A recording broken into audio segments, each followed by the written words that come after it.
Creation song, Gurialda, or the Rainbow Serpent. Call it whatever you want to. Hope you like it. Well, Gurialda.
Hey, g'day, it's Saturday again. I hope you enjoyed that.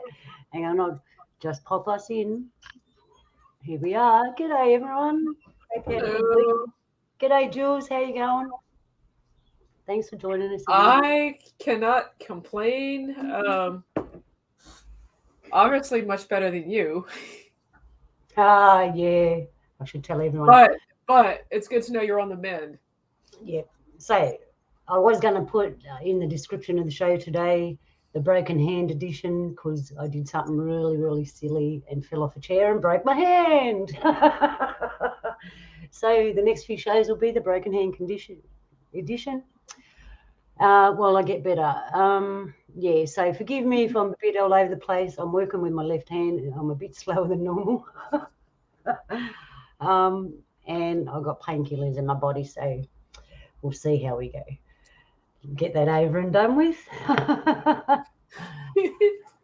It was you want to know what happened? I fell off a chair. I was 1 foot high off the ground. I turned around to talk to one of the kids and I fell down and landed on my hand. What a silly, silly accident. So, but here I am. It just tells me I can spend more time with you fellas. And g'day Buzz, g'day Joe. Thanks for coming. And Joe's our, I've got to get you on one day, Joe. Joe is here every single show behind the scenes. People don't know that. I'll get her up here one day. Hey, Jules. Yes. Joe's awesome. Yep. And we got Buzz in the chat room. And I should Buzz. Because Buzz got book number 2 out. Hang on.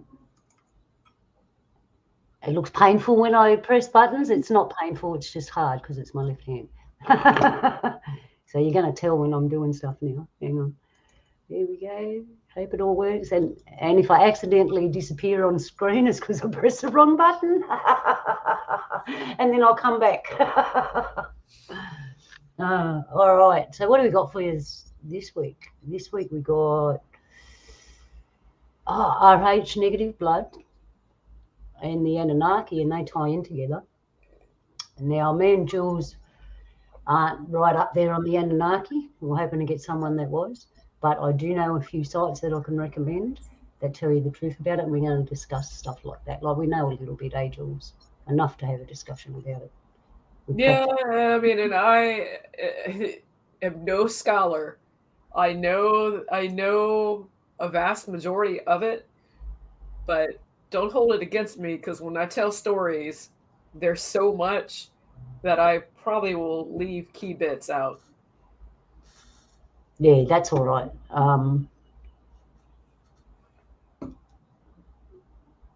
Hang on, I'm trying to put the fire up. I feel like a snail. I feel like a snail. Yeah, it's pretty sad. But anyway, yeah, we know a little bit. RH negative blood, well, I know a little bit about that. And I managed to painstakingly get a couple of slides together. And when she says painstakingly, she means it. Yes, I do. So, yeah, we'll get something out of it. And I don't know if anyone wants to join us that knows a bit about it or just wants to jump in the yarn. Donnie might come later. Who knows who's going to pop in? It's an open door. All right, what am I doing? I am sharing the fire. That's what we're doing. So, yeah, and what I just wrapped up looking at this week actually kind of ties into what we're going to be talking about. I thought that I knew, but I guess I didn't. I spent the week revisiting Aleister Crowley and Jack Parsons. ooh, hey, you know what, Jules? After I presented that, after last week's show, 2 days later, that's when I broke my hand. And I knew I shouldn't have presented that book, and it didn't really present well anyway. But yeah, I've got to stay away from that stuff. Be careful, Jules. No, I mean you gave me homework last weekend. Oh right.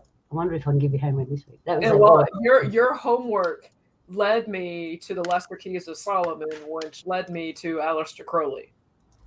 Ah. Hey, he's more famous than Hitler and all that. You know that? Well, he influenced Hitler. He's an influencer. Imagine if he was alive today on YouTube. Well, people that he's influenced, the Beatles were heavily influenced by Crowley.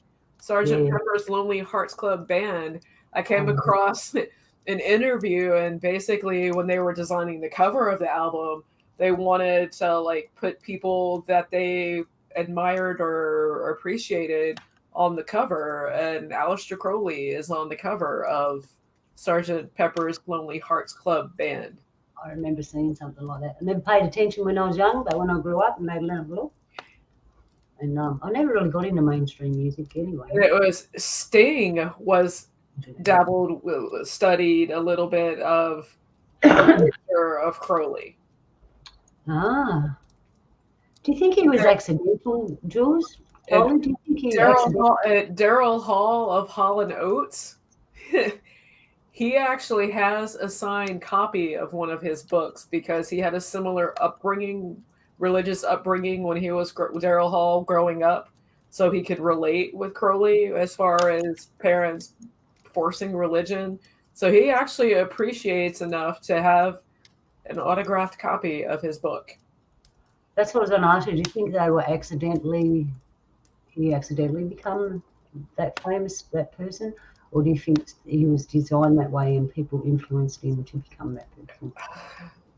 I think he influenced a lot of people. Yeah, who influenced him? Because I mean, from the time when he was a young kid, his mother referred to him as the Beast, and he kind of went out of his way to eat up that the world's most wicked man title. Yeah, that's sad. I suppose there's a job for everybody, and everybody's going to do their job. Anyways, well, I wonder if he had RH negative. I got more, but I have more I could tie in.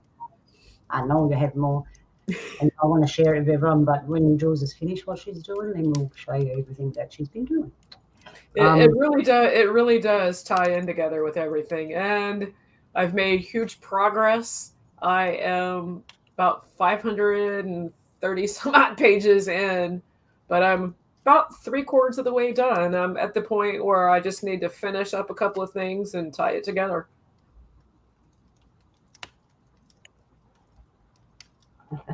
I was wondering if that guy, Crowley, had RH negative blood.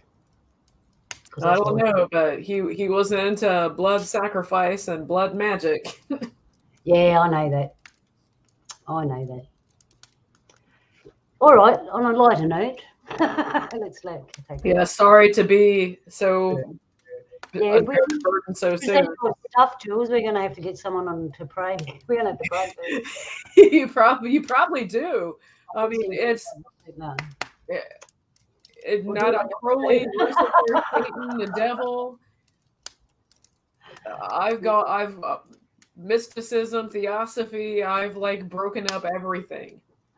Yeah, you have. You've been busy. All right, No, what have I got for you? I really do. I feel dirty. Oh, maybe you need to chat now. Maybe you need. Hey, you're going away soon anyway. I'm not going to any. I mean, in a few months. Yeah, aren't you going somewhere warm near the water, over the ocean? It's in California. I don't know what the temperature's like in the winter. Because salt water will cleanse you if you go and have a. But I do kind of want to go to dip my toes in the Pacific Ocean again. Yeah, it's good cleansing. Salt water is a really good cleanser. It gets all that heavy shit off you. So if you're ever feeling out of sorts, you don't know what to do, you've tried everything, run to the ocean, dunk yourself in, talk to Creator, you'll be okay. All right, so RH negative blood, I've tried to put a bit of an educational thing together for people. Okay, so what blood type are you is what I ask people. Do you know your own blood type? Most people don't. They don't know. It's a vital thing. It's your blood. So here we are. Which types are compatible? I've got 2 of these. The other one's a bit better. And it shows you the different blood types and who you're compatible to. And as you can see, the RH negative range isn't very compatible to much unless you're an O. If you're an O, you're compatible to everyone. You're like the links on a necklace, because without you it wouldn't be a necklace, right? Because O, you can give blood. You're an O, aren't you, Jules? One of them, yes. Smile. Well, no, I'm looking at this chart and I'm like trying to figure out, because I thought O was a universal donor. It is. That's what I said. You like you. I'm having a hard time following the chart, but O's positive and negative blood people. Yeah, they're universal donor. If you want one of them around, I'll tell you, because if you need blood, you can get it off them. Don't matter what blood type you are. Me, on the other hand, you don't want my blood. It won't do terrible things to you. I often wondered why I got the blood. And why is it different? Right, we're going to look at that. Why we got positive and negative bloods, and the negative bloods are minimal, where there's hardly any of us. So, all right, there's your thing. Check out where you are. If you don't know your blood type, you can go and get a little thing from the chemist. Do you call them chemists? Do you call them chemists? Drugstores, like when you get your doctor drugs from. I don't ever remember seeing a blood testing kit at the pharmacy. Yeah. Oh, you can get them here. Oh, it's a little paper thing, and you put a drop of your blood on it, and you swipe it on all the circles, and it tells you what blood type you are. It's that simple. Or you can go to the doctor. It's up to you. But over in going to the doctor's free here, so go and get a little piece of paper. I forget what it's called. I think it's a blood type test. Yeah, it's quite a simple test. All right, so when you figure out what blood type you are, there's a whole realm of things. You give off different energies. You're supposed to eat different. I've got a little chart there at the end for what you're supposed to eat for your different blood, and you'll function better. Okay, and who you hang around, like who you're compatible with. Did you know, Jules, in the old days, in my mum's days when she was young, you had to have a blood test before you got married, and if you didn't have compatible blood, you wouldn't be able to get married. Did you know that? I did not know that, but I'm not surprised, because how those elite people, I'm sure they have that kind of want to know that information. All right, so I think I probably got the slides mixed up a bit. An interesting picture, but what does this? All right, so in the old days, the reason you had to have a blood test before you got married was to see if your blood was compatible, because if a RH negative woman married an RH positive man, I think that's what it said, yes, when she has a baby, there's danger. There's danger for the mother and there's danger for the baby. So I can't remember what year it was, but they invented an injection for Rh negative mothers so they can have Rh positive babies. So this injection, it's got a long name. Forgive me, I had all this done, but I'm a bit off my head from painkillers. Okay. Anyway, it's when I start laughing at nothing, you to worry. I do that normally, right? No, anyway. So this injection, after you have the baby, I'll read this out. I think it says here. Oh, there it is, an antibody injection there. After you have the baby, your body doesn't think the next baby that comes from that Rh positive father is an enemy. So it actually attacks. And if you're not careful, it'll attack your own body, because your body just sends out the soldiers and kills everything because it's under attack. So they're not compatible, right? Hmm. So before, I think it was in the 40s and 50s, you had to get a blood test before you got married, because if you were opposite, you wouldn't be able to have children, or you'd have miscarriages all the time, or the mother could get really sick. So it says here, Rh positive men, Rh negative women with Rh positive fetus. Rh positive fetus antigens can enter the mother's blood during delivery. Mother will produce anti-Rh antibodies. In the next Rh positive pregnancy, mothers of Rh antibodies will attack fetal red blood cells. So it'll make the mum sick, and the next time it'll kill the baby. Yeah, it's interesting stuff. So that's what happens. But now, like I said, now they have an antigen injection that you have after you have the baby, so you can have more babies if you are a Rh negative woman. How do we keep going when that happens? That's what it says here. I can hardly read this. So how the Rh factor travels through a family bloodline. It is a recessive trait, but that doesn't mean it simply disappears. And as you can see on the chart, how it can replicate itself. My brother Donnie. Hang on, bud. I'll just put the link in the chat room for you, my bro.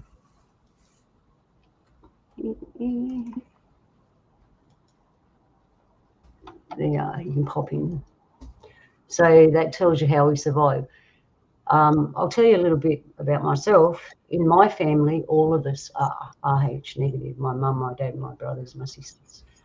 But I only have one child that's like me, and I asked Creator for her. So that was really funny, because what we're about to learn, possibilities of this blood type. Who are we, and how come it's so different, and why is it so rare? All right, so next slide. Don't let me get serious either, Jules. So here's another chart. It's a bit better than the first one. So your blood type, you can give blood to, and you can receive blood from. So there you go again. If you're an O, you are a universal blood person. You can give to all of us. Man, thank God for you fellas, eh? We wouldn't have survived the world, I don't reckon. All right. Excuse me. You know, culture, in my culture, the old ways, some of them clever men and women, they could look at you and they'd know what blood type you were straight away. I don't doubt it. Okay. So this is where I was supposed to swap slides to make it look all flash, but never mind. I've got them all mixed up. Did the Archons or Nephilim create people with Rh negative blood type? And what blood type are you? And we'll get my brother in here now. Hey, Donnie, how you doing, brother? Hey, sister girl. Hey, Jules. Hey, Donnie.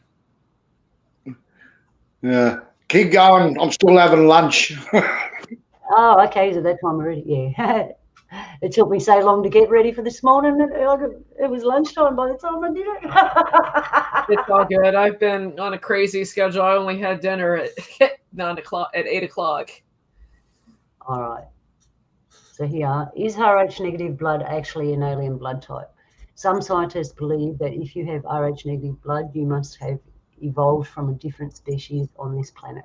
But what scientists are now asking include questions like, Was that species put here, genetically altered, or was it just a natural formation of that planet in evolutionary stage? And if you listen to all my shows and that, I keep saying that if we're left to evolve naturally, we are very beautiful beings. But someone had to interfere. Oh, this is tiny, isn't it? The theory is that the alien race known as the Anunnaki engineered humans to have the Rh negative blood type and call them children of Anunnaki. That's the first time I've heard that. I know we're different, and I know we all feel like we don't belong, but I haven't heard that. So we're going to look at that. I mean, if the theory is true, and we are more reptilian than a lot of people have probably thought about. It's not just that reptilian part of the brain; it's the skin. It's like that's the largest organ of the human body is the skin, and when it's dry and brittle, it's reminiscent of lizard skin. And when a fetus is 6 weeks old, it still has the tail, and it looks like an alien. Yes. And some of the other traits that we've got down through time and evolution from reptiles are teeth.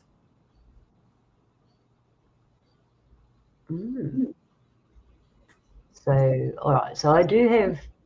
I'll show So basically, we're all hybrids. We have that. We are hybrids. We're all mixed up. Yeah. Because we've been so crossbred with everyone. But there are some people in the world that interbreed and keep their bloodline pure, I've heard. We can talk about that a bit later. But yeah, we're all mixed up. And we're the Anunnaki lizard people. What do they really look like? I've got some slides for Anunnaki, not many, and I was hoping someone would be here, but we can have a look still. So I found this Japanese blood type personality chart. Now it doesn't say positive or negative, but that only matters where it matters. And look for yourself. So we have A type bloods, and ask yourself, is this true if you know your own blood type? Earnest create. I can hardly read that. Hang on. Let me put it bigger so I can read it. That's better. Earnest, creative, sensible, reserved. Traits: patient, responsible. Worst: fastidious, over-earnest, stubborn, and tense. Type B: wild, active. What's that? Creative, a doer, passionate, strong. Worst: selfish, irresponsible, unforgiving, and unpredictable. Ask yourself these questions. Type AB: cool, controlled, rational, social, adaptable. Worst: critical, indecisive, forgetful, irresponsible, split personality. Ooh. Oh, agreeable, social, optimistic, vain, rude, jealous, and arrogant in the worst. There you go, people. That's what the Japanese one reckons. I giggled when I read it because I reckon it's true. I looked at mine and went, do you know what blood type you are, Donnie? No, but I'm going to find out one day. Yeah, you ask yourself this, right? How many times have you been to the doctor and never asked the doctor what kind of blood you had? And how much blood have they pulled out of your body and you've never bothered asked? I'm pretty sure by now my blood type's dark roast. I know what mine is. Apparently got blue blood. Pardon? Apparently I've got blue blood in me. You got blue blood? You're royalty. And here we have eat for your blood type. And you know what? I do eat these foods for my blood type because over the years I've adjusted my diet for what is best for me, and it ends up being that. So I do suggest that you have a look at it and try it out. So if you're A blood type, it's called agrarian. It's mostly vegetables and a little bit of grain. And I love alfalfa. I don't know what that is in the thing. So if you're AB blood type, it's enigma. You need to eat more fresh meats, fish, nuts. I think that's cheese and grains. If you're B, you have the nomad, which is a really cool diet, I reckon, nomad. You've got meat, vegetables, a bit of garlic there. I don't know what those things are in the front. They look like dried fruit of some sort. I'm not sure. And if you're O, Jules, you need the hunter. You got the hunter blood. I told you you're a warrior. Well, it's all good because I do like steak. There you go. So mostly meat, man. Little bits of vegetables. You gotta have a little bit of vegetable because even Oh, I do. And several years ago, I read an article. I mean, diets now they are recommending that you eat closer to your blood type. Yes, and that's what this suggests. Eat closer to your blood type. You'll feel much better. You know, I've always said protein is what fills you up. Yeah. So I have a little bit, which will bring us into what we're talking about. Oh, I've got something for us to read. If I can get this left hand to get on the right thing. There we go. We've got something for us to have a read at. With blood types before we move on. Where did I put it? All right.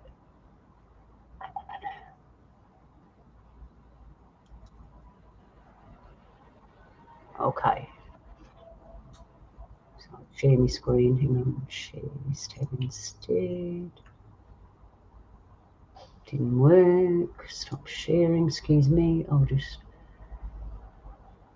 Oh, I lost me flyer. Hang on.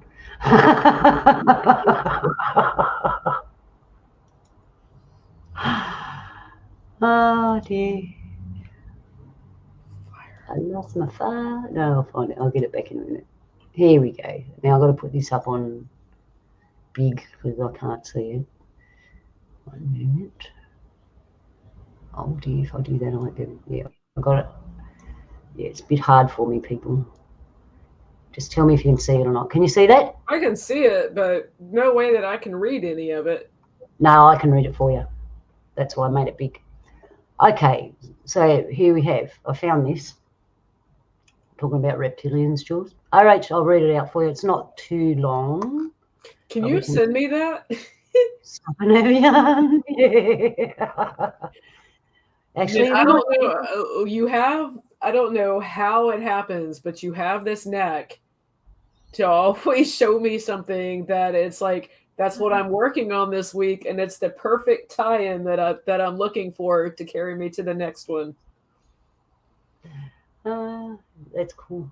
You're Frank creative for that.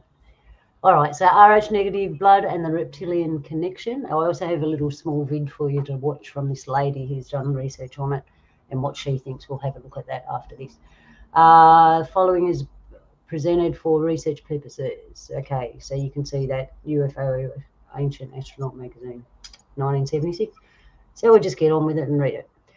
I haven't read all this either. As usual, I get just as surprised as you when we read. It could be shit yet, I don't know.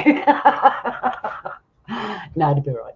About a year and a half ago, my sister Bonnie and I were discussing some of the unusual characteristics of our family. Bonnie had a problem with infants, blood-wise, blood disease. She has O negative blood. She has written a book including this problem called The Ducks by the Venus Thaddeus. I hope I said that right. One of the questions we asked was, why does the blood disease occur? Why, along with the Rh negative blood, does our family have such a high IQ? Why so many psychic experiences? Why this urge to ask why? Why the early maturity of the large head and eyes? I haven't got a beard. Why have we always felt we were different from other people? And so many other things to set us apart. Now, this is another thing. People with Rh negative blood, they give you traits, but not all of us actually are everything on that list. So we're all different. Like they reckon most of them have green eyes and red hair. Wow. Well, my family don't have green eyes and red hair.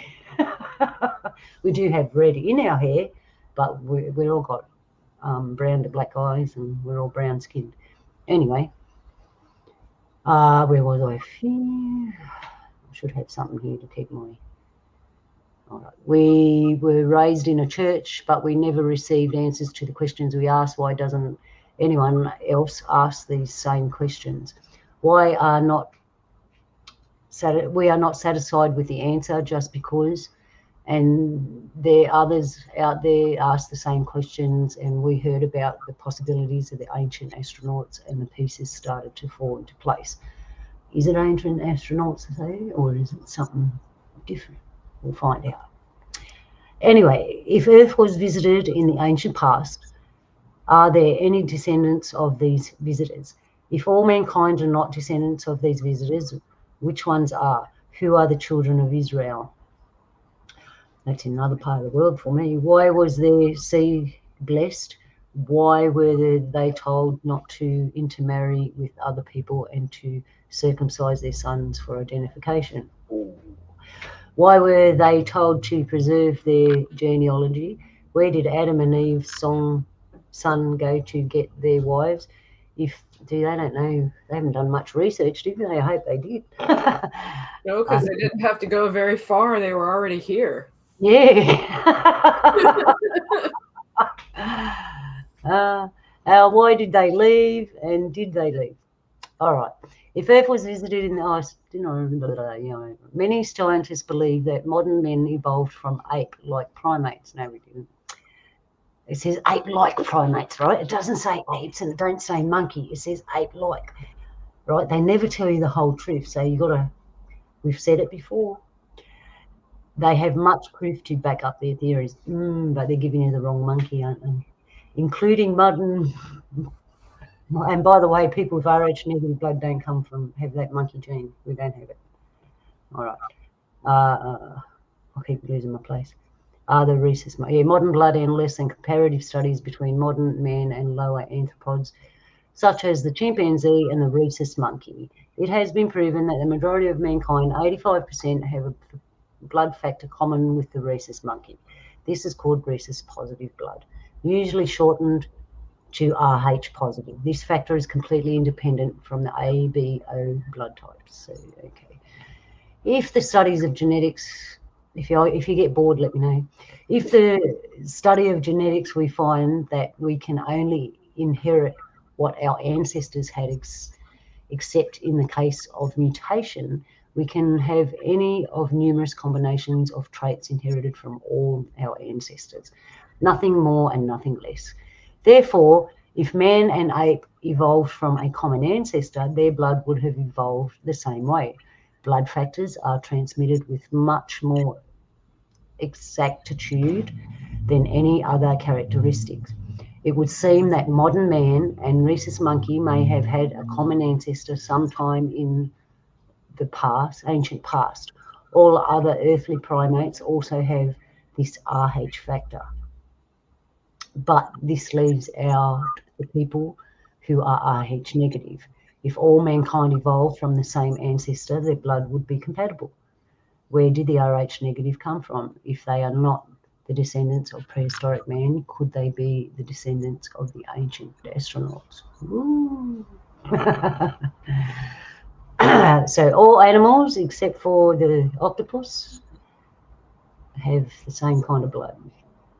All animals. That one is fascinating because the octopus is such an alien-like cephalopod. Yeah, yes. And they don't seem like they belong here. But neither do cats. All other, and I can't see the screen or anything because I'm reading this thing at the moment. So if I'm missing something, I'm sorry. Hi, everyone in the chat room. All animals and other living creatures known to man can breed with any other of their species. Relative size and colour makes no difference. Why does infant blood disease, I'll just say that, occur in humans if all humans are the same species? I've been saying that there's more than one species among humans. There's not two, there's more than one. The blood disease, why do they call it a blood disease? Hemolytic, whatever, is the allergic reaction that occurs when they mix together, when a Rh negative mother, that's what they call it. It's not a blood disease, though, because if you mix with your own kind, it don't happen. Her blood builds up, blah, blah, blah. We just learned about that. I'm probably the only YouTuber that doesn't read everything. This same problem does occur in mules. Oh, occurs in mules. There you go. Because mules are what? Horses and donkeys mixed together. But can mules breed together? Anyway, no one has tried to explain where the Rh negative people came from. That's a good question, because the liger, tigers and lions, they might on rare occasion have one, but a liger will never be able to reproduce. There you go. So 2 ligers can't have a baby? Nope. Okay, there you go. Some things just aren't meant to be. But we are, Rh negative people are, if we breed amongst our own. But we can still have babies now thanks to science. So I don't think that was meant to be. When I was young, if I had known all this, I wouldn't have done a lot of things that they did. Anyway, so here it explains about the Basque people. Okay, so the Basque people are people from Spain and France, right? It's near the border. And most of them have Rh negative blood. They've got a language that isn't found nowhere else in the world, they reckon. Very unique people. Now, somehow, them people from Spain and France leaked out all over the world, because here I am in Australia and there's people here, my people, that have Rh negative blood. So was that planned or what? Like, you can tell I'm getting bored of reading, can't you? Well, the Spaniards, when they were, I mean, it's not too far-fetched to believe that, I mean, history hasn't told us everything accurately, that even way back as far as the Phoenicians, they were seafaring people. The Phoenicians were the Canaanites. They always sailed, so if they went from place to place and had relations, it wouldn't be, that's where the intermingling of the blood types would come in. Okay, so it talks about the Basque people, and then it's referring to the Bible, and the sons of God saw the daughters of man. We've all heard that part. And they got married, but there's more to this religious part, and that's what the video that I got shows you.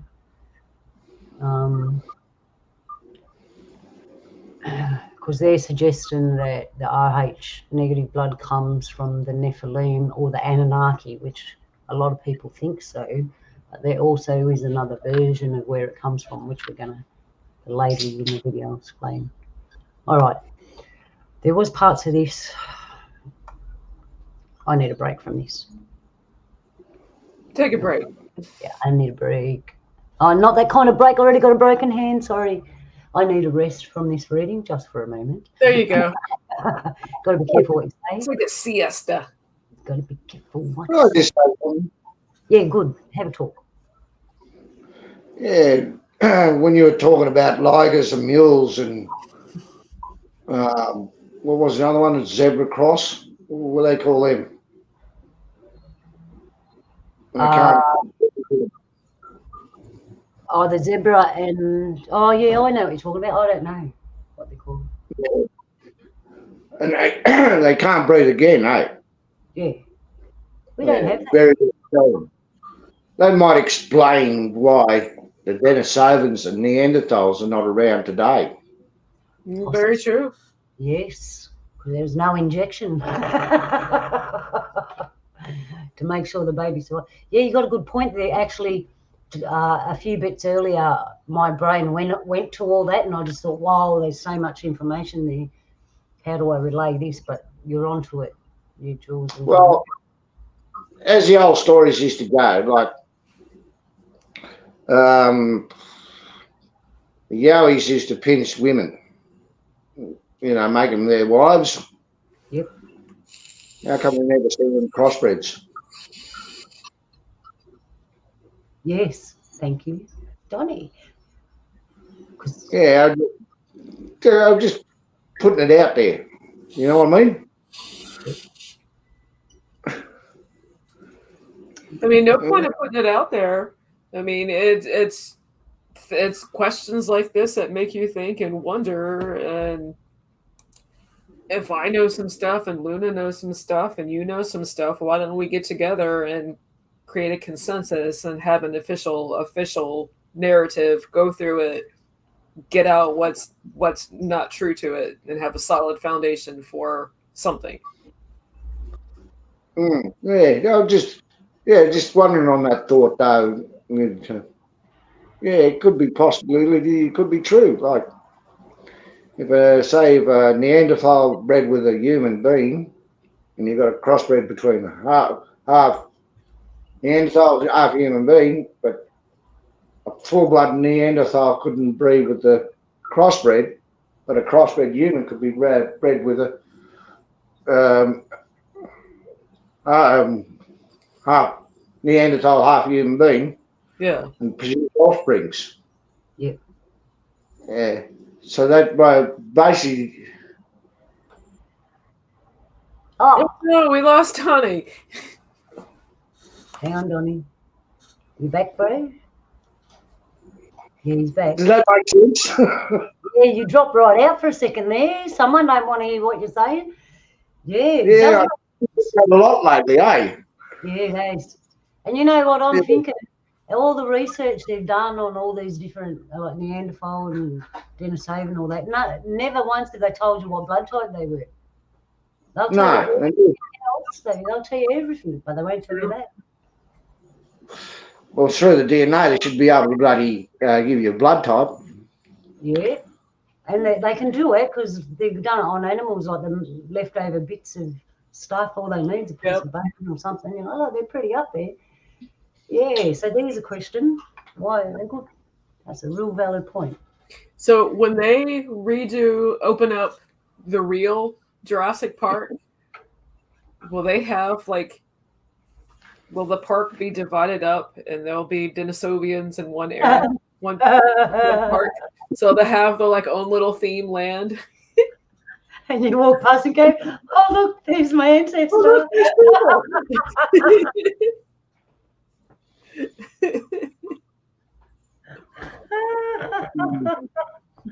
Oh, dear. You never know. You know what technology is going to bring up. Yeah, don't feed the Denisovans. Oh, don't feed the Denisovans.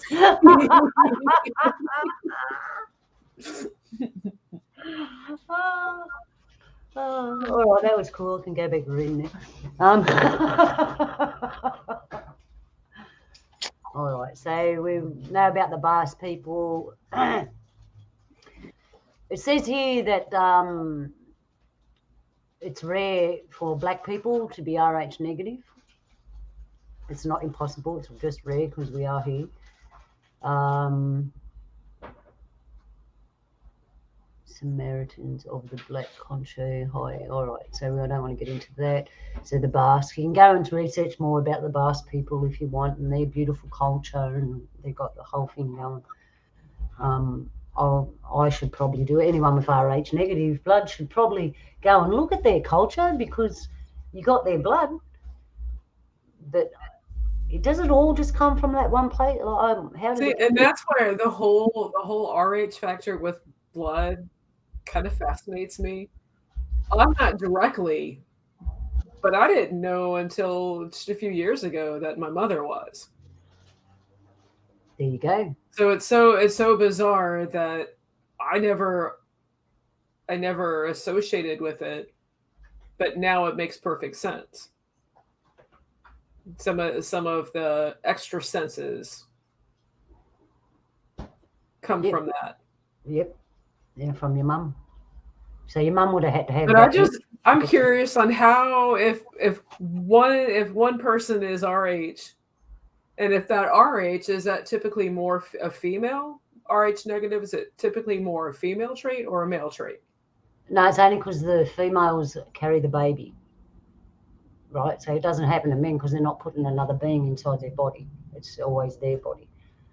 So if the if the mother's positive and the father's RH negative, I don't know how that works. I think they still might have problems. I'm not sure. They don't tell you that. Obviously, they wouldn't have too much problem because the majority is about the RH negative mum carrying the positive baby. That's where most of the problems come in. That's why they made that injection. So the blood's mentioned in the Bible. We'll have a little bit more look at that. I wish I had a Bible friend here. I invited one, but he hadn't got back to me yet.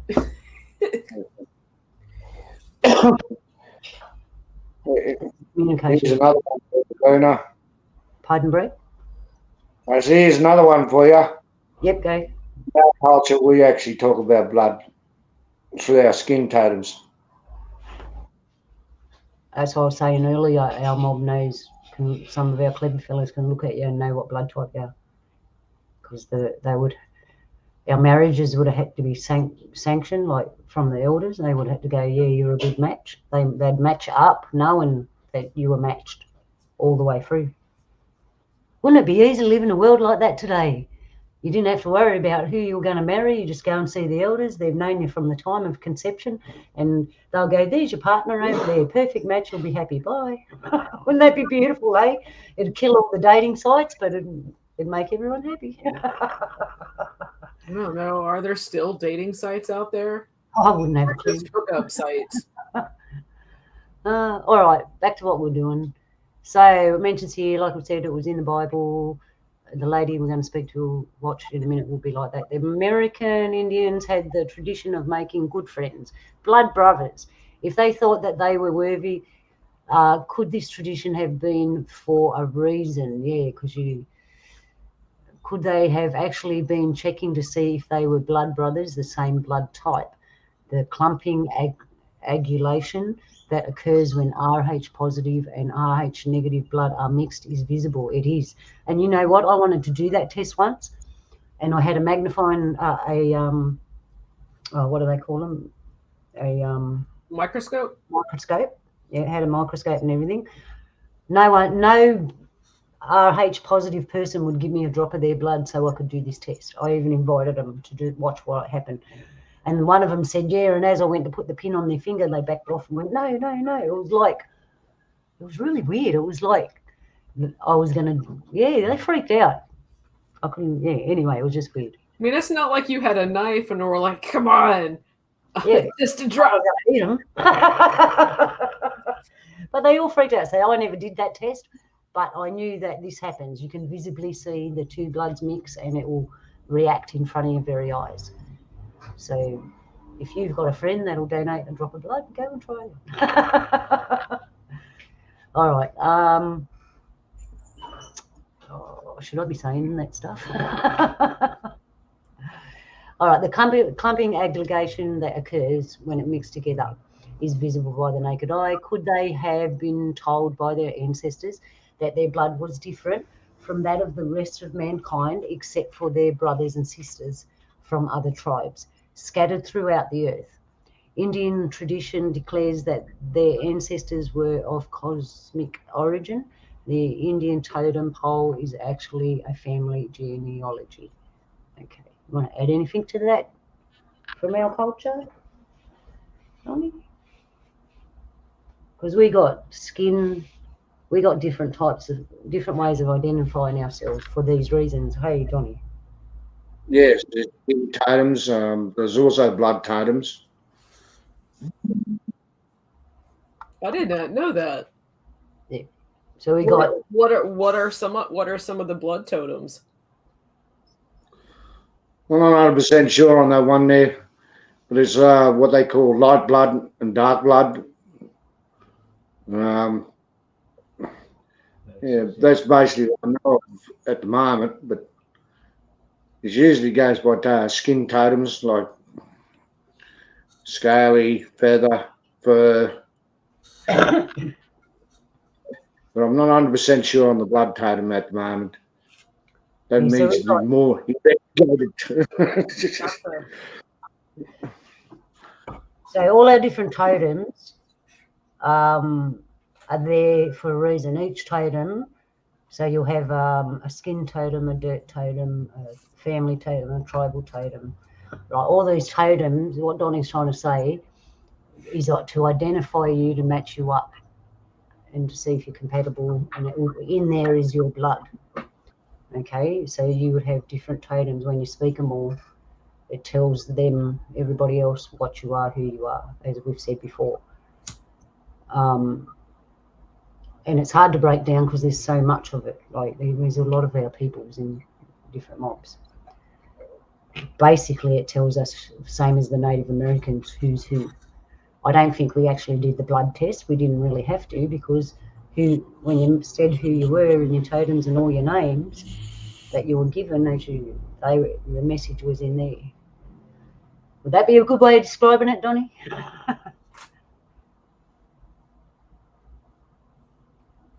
I follow. Oh, he's muted. Yeah. So something like that. All right. It gets very complex. I'm telling you, we're quite complex. You've got to grow into it to know it, kind of thing. All right. Where? So we're talking about the Native Americans. Do we really want to know, or we would rather keep our heads buried? There's a lot of writing here. It didn't look that much last night. Child of the Stars. All right. It talks about that. Oh, man. These words are just going like this to me.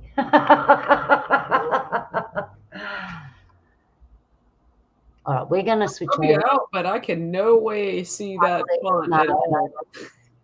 That's why there's probably more words than I thought, because it's written. We're going to go. It says basically what we've talked about is it's alien blood, and it's in the Bible. But we're going to go to a lady for a few minutes that's done her research extensively. You can go to her website. I don't actually know where it is, but I'll have her little clip here when I find it. Here it is. Now, the Levite priests, Levite priests, I think I'm saying it right, Levite priests. Mm-hmm. Okay, so they carried the Ark of the Covenant. Now, apparently, they had Rh negative blood because they could handle the energy coming out of the covenant better than everybody else. This is what they say in the Levite priests. Now, last night I tried to get information on all this. I would have presented you better stuff, but I couldn't find it. And all I can suggest, if you're interested more to find out more stuff, there are all these different books you can get. But I couldn't access them either. But I hope this is the right one. Yeah, go and have a look. I hope this is the right one. Hang on. Gee, I'm having trouble with my hand. Yeah, sorry. No, it's all right. I'm sorry, everybody. I'm impaired at the moment, and it's probably boring for you. All right, I can't pull my screen. Why can't I pull my screen down? There we go. Just checking that's the right lady. Oh, yes, it is. Okay, so here we go. I hope you enjoy this. Have I shared it with you yet? Hang on. Yes, I have. Oh, all I can do is laugh at this stage, people. Here we go.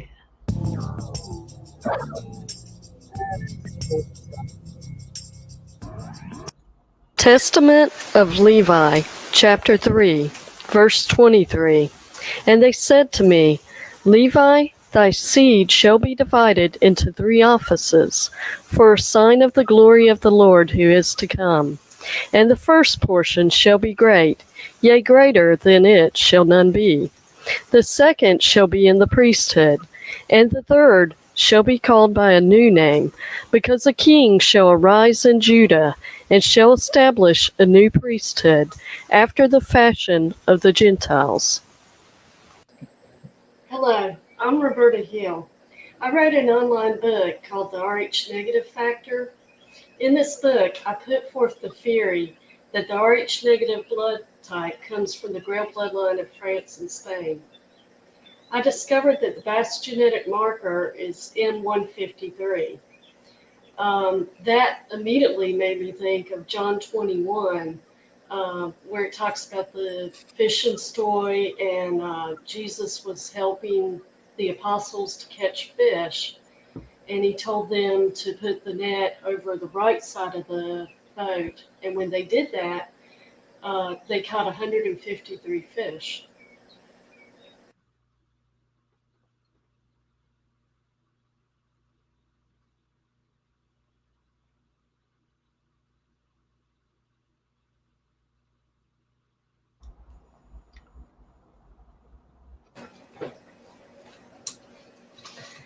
The Kohathites of the tribe of Levi were given the special task of working within the tabernacle. They could go into the Holy of Holies, and they worked with the Ark of the Covenant. Not only that, but they were the ones that carried the Ark of the Covenant. It's been suggested by many scholars that the Ark of the Covenant was more like a battery, and it had it emitted an electrical discharge in between the cherubim, which are the angels that are on top of the Ark of the Covenant. This is where I am thinking that the Rh negative blood type comes in. There are many characteristics of people with the Rh negative blood type, and you can see that on many different websites. But one of those characteristics is the ability to disrupt electrical appliances. And I'm thinking that having that ability may have made it easier for them to deal with carrying around the Ark of the Covenant, since it was an electrical device. And there are many places, many verses in the Bible that talks about people actually getting killed by touching the Ark of the Covenant.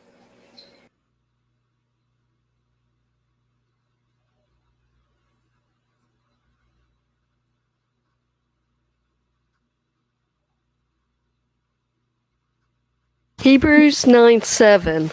But into the second went the high priest alone, once every year, not without blood, which he offered for himself and for the errors of the people.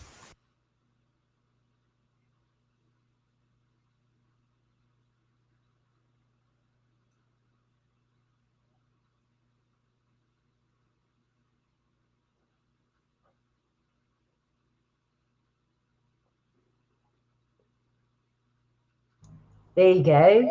So that's that. Hang on, I'll just get rid of this. Oh, crikeys. No. What's happened? I got rain instead of fire, man. We want fire. You say I'll road, let Dan's wandering there. road did burn. Excuse me. Oh man, I'm not having fun, I'll tell you now. You want this one? That's what we want. That's it.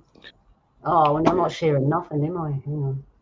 So what do you think of that? That's the RH negative. I've got to see what else I've got. You know, I never actually thought about the Ark of the Covenant being related with the RH blood. Do you school me, Luna? You going to say something, Donnie? Yeah, I was just thinking there. My sister must be RH negative, or whatever you call that, because she can only she can't wear a watch, even if it's a wind-up one or electric one. It just stops on her. Yeah, that's one of the traits. Yeah. But everyone has these traits naturally, but for some reason, RH negative people have extra there because something's been taken out of their blood or added, I don't know, taken off. Well, it's different together. And that's where the Anunnaki, and they do say that it can be Anunnaki, it can be Atlantean, Donnie, they have said that. Atlantis blood, Anunnaki blood. Who knows? When it comes to the Anunnaki, which we'll go into next, I've heard a story. Now they didn't make us. Everyone says they thought they made us. We were already made. They tweaked us up to serve them, and they mixed their blood in ours. So that was only supposed to happen in one laboratory. And from all the research that I've done, this is the story. So it was only supposed to happen in one laboratory. They tried different things, and some of them didn't work at first. So they found what I believe that is the hairy man, because they tried to find a species on the earth that was closest to them.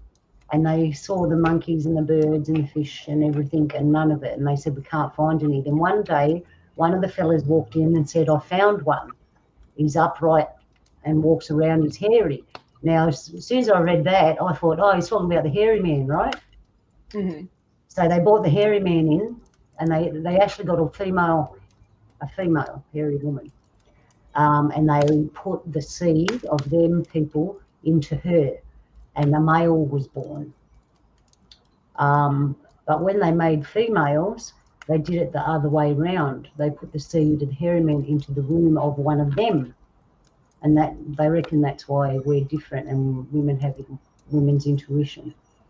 So they played around with that for a while. Like I said, they made a few mistakes, but they tweaked it up and they ended up with us, apparently. So that was only supposed to happen in this particular laboratory. Meanwhile, in the world at that time, where supposedly there was another mob that heard they were doing that, and they wanted slaves for themselves. And I think someone either stole it or conned someone into giving them the recipe of how to make us, and they made it, but they used something different. So there's another blood type or another being, another species of humans again. Then, so the story goes, one of the high up fellas of the Anunnaki, and this is where it ties into the Bible. This is an event that I read that for the Bible says. He went away to go somewhere and he saw two of our kind women standing on the water and on the beach.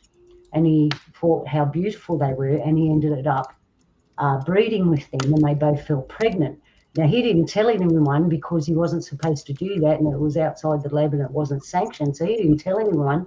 And those children that were born was another blood type again, or another species again, because their mixture was different. It was more natural, it wasn't in the laboratory, and it was made from one of their high up fellas with two pre-made women, so to speak.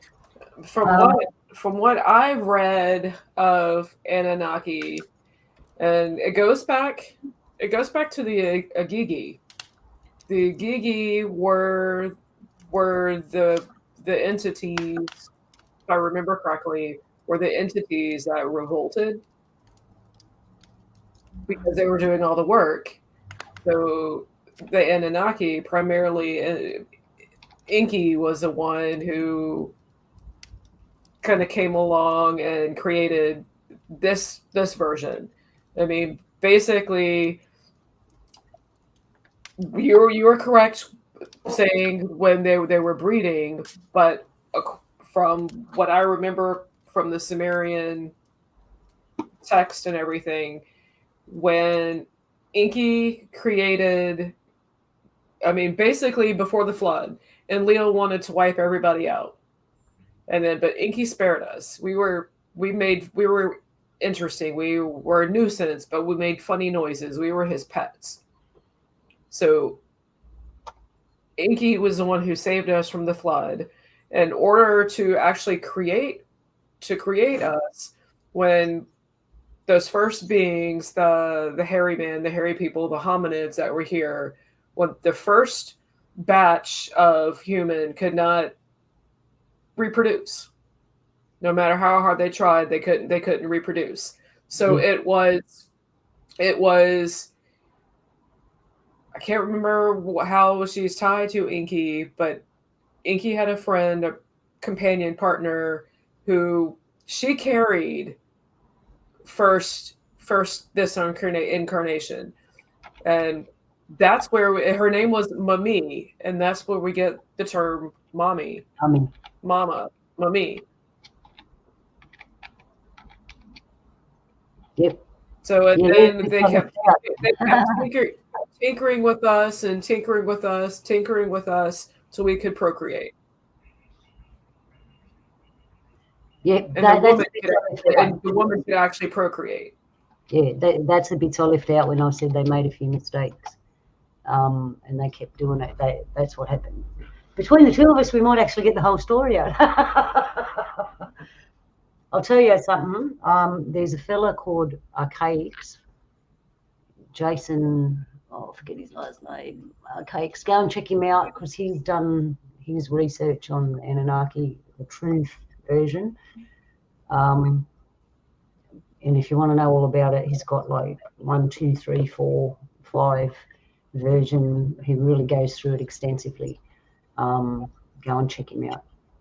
I'm trying to remember his last name, but go to Archaics. You'll find him on BitChute or Odyssey. No, you find him on Odyssey and some of the other platforms. Archaics, I forget what it's called. Archaics. I'll just find out the spelling for you. Hang on a second. Oh no, I hope I don't press any wrong buttons. Archaiix. Go check him out because he knows his stuff. He's really good to listen to. Very technical. He'll now give you all the details that me and Jules are missing out on. So yes, Jules, when they first made us, we didn't reproduce. Now, a lot of people, the Anunnaki, now this is what I want to say. Who are they? Like, if we listen to the Bible, they call them also the Nephilim, because these fellas were giants. Here's where the Anunnaki in the Bible, I get interested in this. The whole mention of the Anunnaki is not boldly in your face, but they mention it in passages like, and we created man in our image, meaning there's more than one. And in the Bible, the sons of the Anunnaki are referred to as the sons of Anak. And I had like a short conversation with you the other night, and the whole Noah.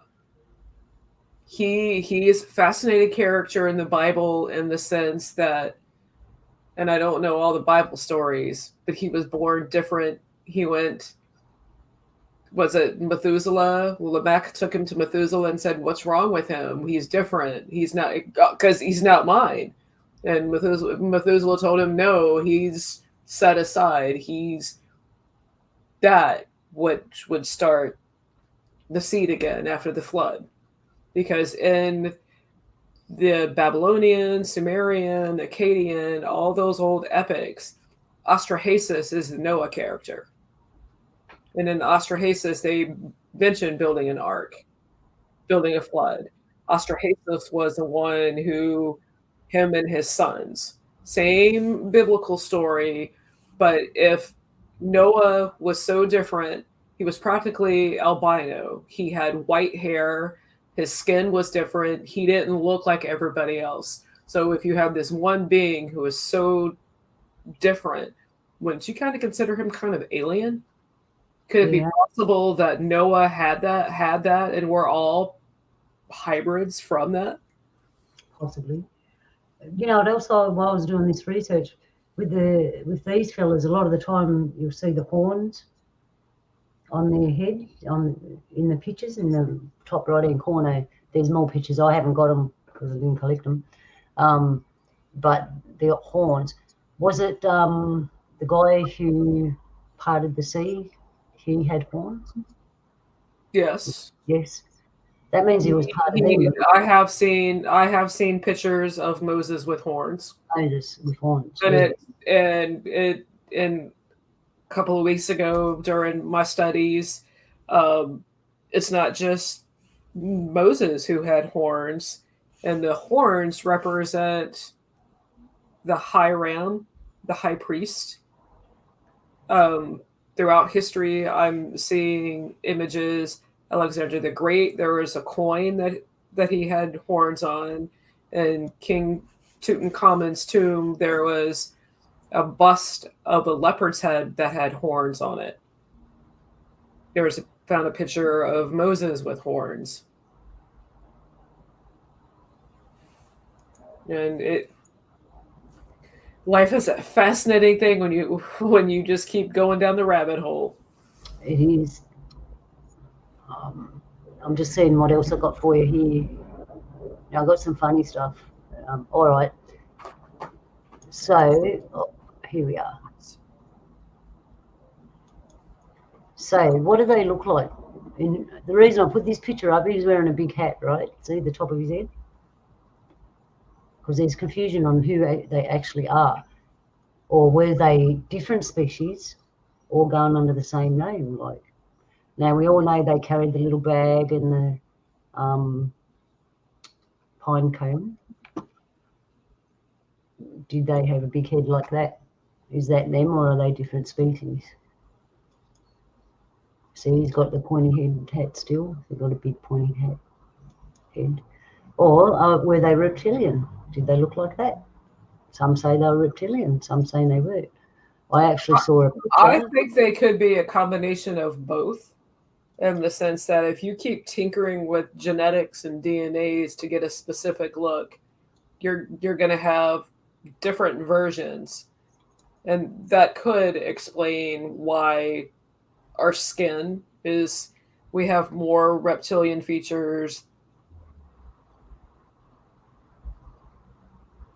I mean, we have a lot of reptilian features, but we also have a lot of other features.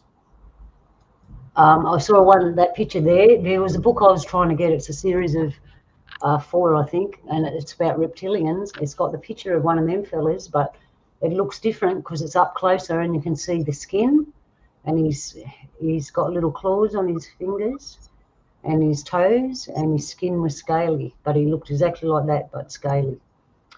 I should have just got a finger the book. If my hand wasn't broken, I would have got all them pictures for you. So there's a possibility, and the elongated head, like that's been associated with different species. And the size, the fact that they were giants, we all know about the giants. Where they look like that, like the winged disc vehicle, sky vehicle, the winged disc. Mm-hmm. We associate that with Egyptian. It's Anunnaki. So the Anunnaki obviously kept going in different places. Didn't Anunnaki mean from those which fell? Well, there's the other part of it, the biblical side. Is that they're fallen angels, that Nephilim. That's what I said in the beginning. Are they Anunnaki? Are they Nephilim? What do they really look like? Like, there's a lot of confusion there. They've been around for a long time. I am kind of think that the Anunnaki were here before the Bible, because the Bible, from my understanding, back then, I mean, everything was an oral history. How many generations would it take to perpetually keep telling the same story over and over and over and over again until it's finally written in a book? So, and considering what we know of the lifespan of some of these Anunnaki, I mean, we're going back 450,000 years. They live a long, long, long time. Yeah, they do. That's the advantage they have upon us. Yeah. Me and Donnie were talking about yesterday about trying to find in our culture. There, Donnie, you there, my bro? Yeah, I'm still here. What we were saying and Dolly's got some stuff to tell you about what happened. What we were saying last night about our mob and the creator beings. Remember I told you in our culture there's a story about us listening Yeah, listen to two creator beings discussing about us living to 120 years. And they were working us up to live that long. So it's in our culture that, as well. So it's real. Well, basically, the way I can see it, it's a hand-me-down story. Anunnakis is a hand-me-down story because in our culture we had Biami. Biami came to Earth and made man by cutting off one of his foot. And if you read up on it about it, it's very, very dissimilar to the Anunnaki, but a bit of a different twist, though. Yeah, a little different. But the Yeah, story, slightly different. the creation, our creation are in there. Yeah, so I mean, Anunnaki, or I mean, or something, or another consensus so far is that yes, there is another thing out there that had some kind of sway in our evolution.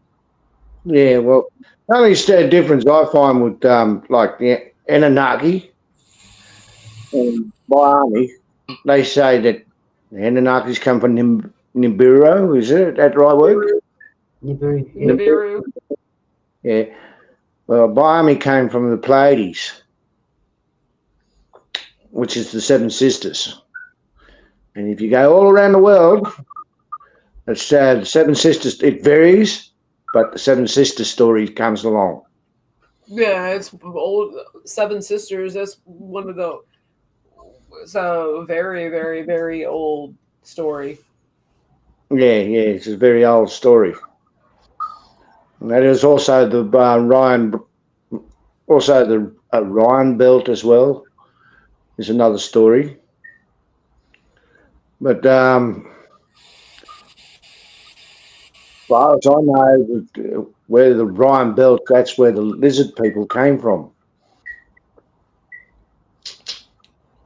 So I got a story. I found it on TikTok. Black fella tells you a little story about two lizard people. Interesting. Yeah, I'll show it a little bit later. You stick around for that, Donnie. I found a whole heap of our mob stuff. Just stuff, like I like showing at the end of the term stuff. yeah, that'd be interesting. The Anunnaki, a lot going on about it because we're due for the fake alien invasion, remember? So they've got to educate you up on all the different alien stuff before it happens. Yeah. And they want to take us away from Creator. That was the other thing I want to tell you is from my research. I found that even the Anunnaki fellas or Elohim or whoever you want to call these fellas, Sumerians, Elohim, whatever you want to call them, they answer to Creator, first maker of all things. Mm-hmm. So don't go thinking they're God because they aren't. They're what they call little g's. We call them in our culture creator beings, right? Because Creator made many things and Creator also made beings that were capable of creating things. Okay, so we call them creator beings, little g's. Here's a book for you, Jules. You like reading books, don't you? When I have time, I haven't had time to read a good book lately. Yeah, well, get this book called Our Syringa by Valerie Burrows. Yeah, Valerie Burrows. She's with the Chiringa stones. Yeah, that's right. That's the Chiringa stones. Yes. Yeah. They're natural technology, them stones. Yeah. Yeah, And just if anyone wants to the natural technology of the crystal skulls. And the Anunnaki mob, all their stuff, they got little stone bags and like they found a lot of artifacts and they're made out of stones. Because back then it was a different air and everything. Those stones sang. They literally sang, man, and they had their own energy that could be directed. The frequency and the vibration. I mean, I would like to I don't want to go I don't want to get stuck in time if it's possible to go back in time, but I'm curious to go to see what the vibe was like with these old civilizations. I mean, even though that we were supposedly created to mine for gold and we were always a slave race, but how things have been able, the frequency, the vibration, even I'm just kind of curious to know if how bad it is now, even those slave times back then, if they were different because the vibration was different, the harmony was different. Everything would have been different. Really, even though we were slaves, but would we have had it better back then or worse? I don't know. They tell us now we got it the best ever, so they probably told us that back then. It's probably the same stuff, just telling us. I wasn't there. I don't know, but if they didn't have TV and they harmonized with one another, things would have been different. Yeah. And things were made different. The buildings were made in harmony, like they were beautiful. Everything was beautiful. Yeah, I mean, if everything's made in harmony, I mean, there would be that energy. Yeah. That energy, that vibration that you would feel, that would vibrate you. Got the fire crackling in the background. Yeah, so go and check out more about the Anunnaki if you're interested. It just tied in that they said that RH negative blood was tied to them. You wouldn't know in this day and age. Everyone's all the same. So they're going to have to pull things different if they want to make a show, a fake alien invasion. They're going to have to tell people, hey, we got this and they're this and they're that. It'll be funny. Oh, look at Buzz going off. He's talking about, we're going to have to talk. Yeah. Good advice, Buzz. I've been trying to have a yarn with you for ages, Buzz, because I knew you talk about all that stuff. All right, so I got some funny stuff, interesting stuff, and it's all about our culture, mine and Donnie's culture. I think you'd enjoy it. I've just got to work my magic here on the computer with my left hand. So we've got a funny here. I don't know what it is yet. No. All right. This is funny. It's just a little girl. This isn't cultural. This is just something I found funny. So hang on a second. I'll set it up. I think you'll find it funny too. We can call this, I don't know, this is how women, you just laugh. You just laugh. All right, share this tab instead. Is that working? Nope. All right. Having a hard time doing this day. All right. It's worth the laugh, I'm telling you now. All right. So are the other few things. They're interesting. All right, here we go. Daddy's daughter.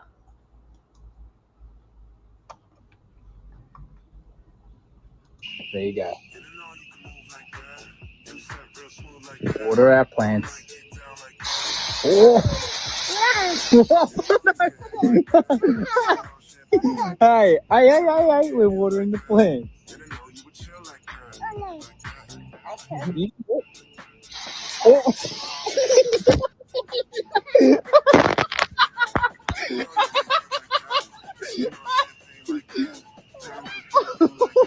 Why am I wet? No. Oh, baby. Okay, Daddy have it now. Oh.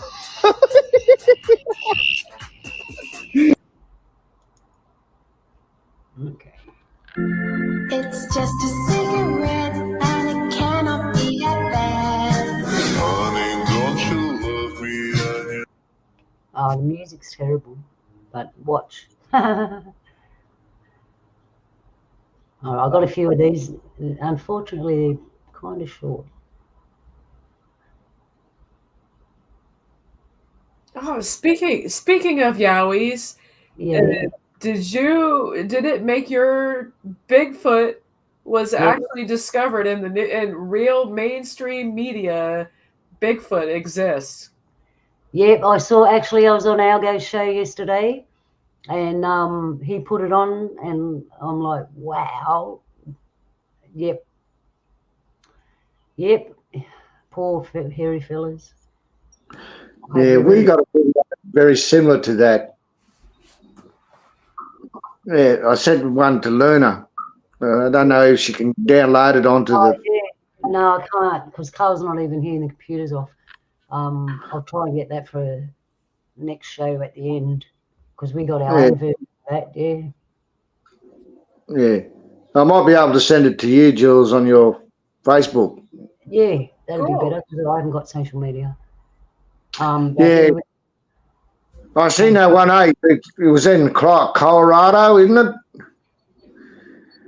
Yep, That video, wasn't it? the train one. Yeah. Yeah. Well, yeah, that was pretty real. He looked like he was sitting down, like he was trying to hide himself, and he did. Yeah, it's all coming out, people. It's the time for truth. All right, so let's put it. Is Jules muted, is she? No, I am. Buzz has got me on a mission.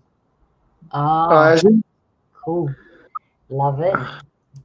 All right, I'll just show you what I got here, because you'll like some of it, Donnie. Some of it I actually saved for not the show, but I can't remember which is which, so you're probably going to see it anyway.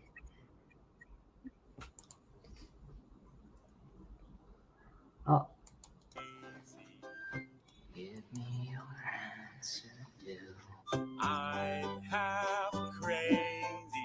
All for the love of you. Oh, there's, yeah, like I said, they're short, but this is our version of stuff. All right, what's next? 1, 2, 3. I think this is it. 3. So I got. Give me your answer, I'm half crazy. All for the love of you. Min lights, Donnie. I knew you were going to mention that. I found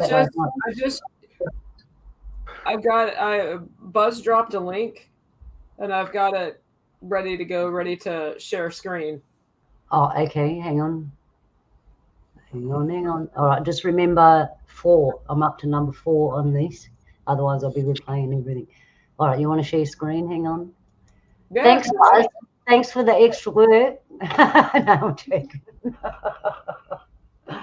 All right, where are we? We have Jules' screen. Add to stage. There we go. All right, I am going to play. If I can find out where I... There we go. Or not. I've been away from YouTube for too long. Come on, Jules, you got 2 hands. You'll be right. All right, here we go. Can I pet that dog? No. Can I pet that dog? No. Can I pet that dog? No. Can I pet that dog? Can I pet that dog? You can go to sleep. No, I can't go sleep because I need something to that dog and I'm doing it right now. No. Oh, that's so famous now. Someone had to sneak that in. All right. What did I say? Number 4, eh? What else we got? Yes, number 4. 3, 4. I think so. Have we seen it already?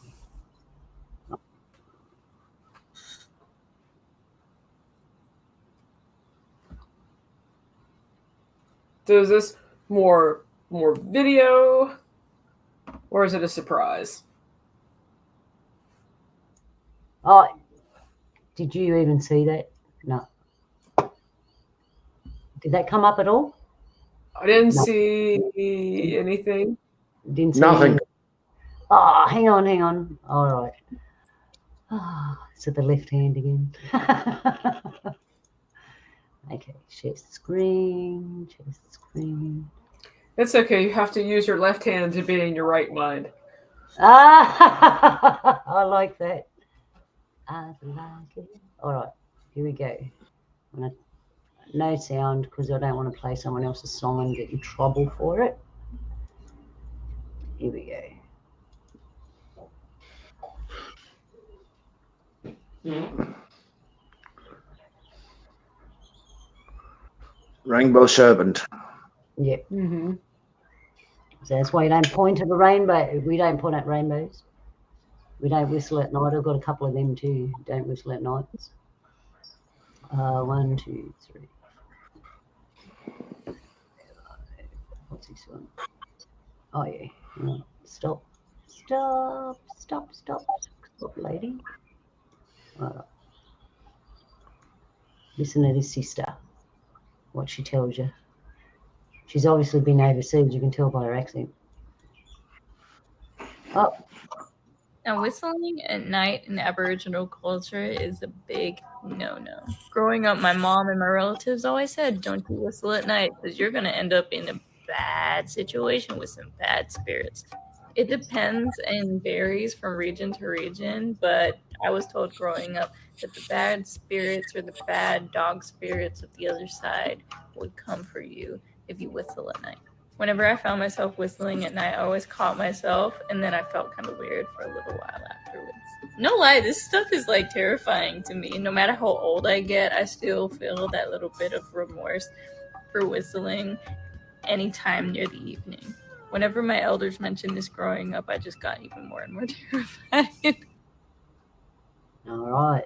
We got something the same. Can we get it around? Behind me is a scarred tree. Oh, you're going to love this, Donnie. Hang on. Where a coolaman's been cut out. Coolaman are used for many great things, carrying babies, artifacts, and food. Was done by a family member over 5 years ago. And the scars that you see on it are a representation of him. Called scarification. You'll see these on a lot of other trees as well, which represent food source, watering holes. This one here is done by him to represent him and his newborn baby. Stay deadly. Love yous. Have a great day. All right, I've got a couple more from him. Oh. So they're just like that Donny one. That was a contemporary, wasn't it? Yeah, it's a new one. That's not an old artifact for one. That's keeping the culture alive, that one is. Yeah. All right, hang on. We'll skip that one. You've got to cover the fire up north. Oh, you want to see what happens if you don't cover the fire up north? Oh, they'll show it to you. Hang on. Cover the fire up north. Why would you want to do that?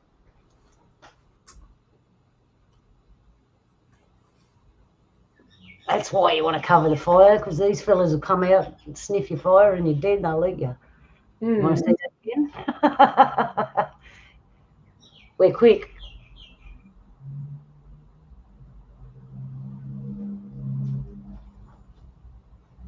They look. What is the name of that cryptid called? I don't know. I'm not familiar with them. No, that's one of our mobs. There is a fella that'll explain it to you, but we call the same thing different names in different mobs, right? Because we've got different language. But I do have a clip on it, and he'll tell you what the name of it is. 1, 2, 3, 4, 5, 6, 7. I think it's this one. Oh no, this is a funny one. I do have a clip. We'll get to the clip I was talking about. But this one's funny. This fella lives up north near the rainforest. And this is what happens at night. Oh, hang on.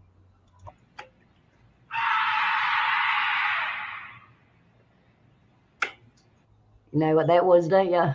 Listening in.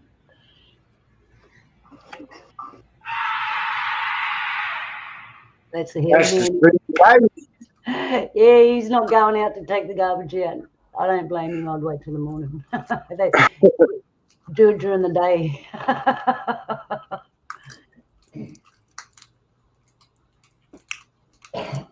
All right. I'm getting lost now. Hang on. No, we already done that one. Wait a minute. 8. Oh, thanks for being patient, everyone. 1, 2, 3.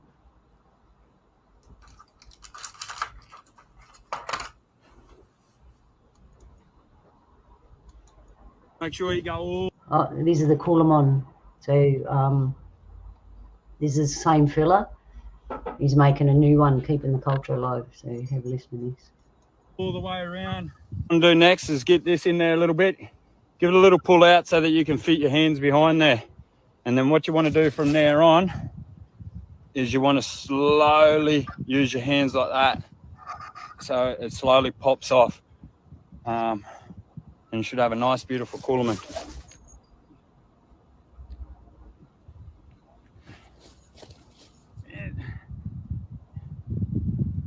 Remember, get your hands behind it and peel. Like that. There you go, beautiful Aboriginal Coolaman. What you want to do is you want a bottle of water. You want to pour the water back over this to give back to the tree as you've taken from the tree. And you want to show the sign of respect of giving back since it's provided you with a great resource. I'm going to do that now. You like that one, my bro? Yeah, when I did it, I put mud over the where I Yeah, took the skull. I was just thinking that, my brother. I'm thinking, oh, you're supposed to put a bandage on, like bandage up. Yeah, mud it up. Thanks for that. Yeah. Well, first we done the clothing ceremony. And before we took the tree off and asked the tree, well, can we take it?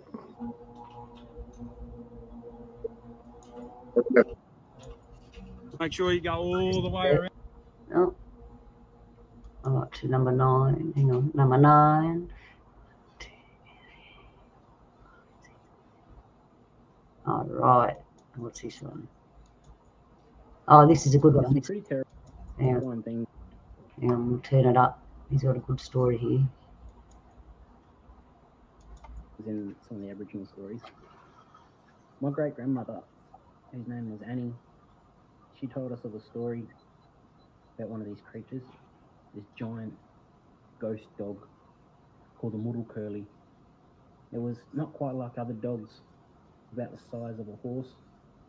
It was said that these Murru Curly had a special camp, and if the children were left unattended or if the fire went out, the Murru Curly would come in and take the children away and take them to their camp and eat them. One story tells of a pack of these Murru Curly starting north in the Flinders Ranges and moving south, going on a rampage, killing and leaving mayhem as they went along, devouring people and children. When they got to a place near Ediawe, they came across 2 lizard men. These lizard men battled the Murru Curly and killed them with their boomerangs. When they killed them, the sun went out. One of the lizards threw his boomerang to the south, hoping the sun would come up, and it didn't. Threw his boomerang to the west, hoping the sun would come up, and it didn't. He then threw his boomerang to the north, still no sun. Finally, the lizard man threw his boomerang to the east, and when it came back, it brought the sun with it. When the sun came back, they could see the bodies of the Murru Curly laying on the side of the hills, and these hills are still there today.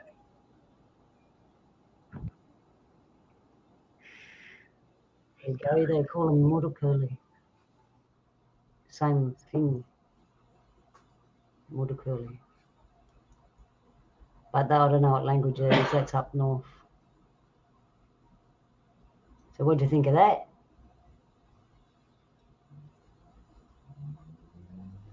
Confession. I only heard bits and pieces.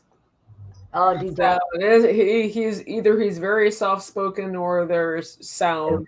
Yeah, the sound. All right. So what he was talking about, I'll repeat the story. His grandma used to tell him the story of the Murru Curly. They're giant dogs like horses, but they eat you, right? And there were a pack of them moving down from the north of Australia down to the south. And 2 lizard men come across them as they were walking along, and they killed them. And when they killed them, the sun went out, and they threw the boomerang to different directions, and it didn't come back, and then they threw it in another direction. I think it was the east, and then the sun come back up again, and then they saw the bodies of the dead Murukuri, and they were mounds, and mounds are still there. The mountains are still there. That's their bodies from the story. That's what he was saying. Nice. I like that. Yeah. All right, I got one more. One more. I don't know. What's this one? What am I? This is a birthing tree. So this is what we do if we can. Most of us are born in hospital, but some of them aren't.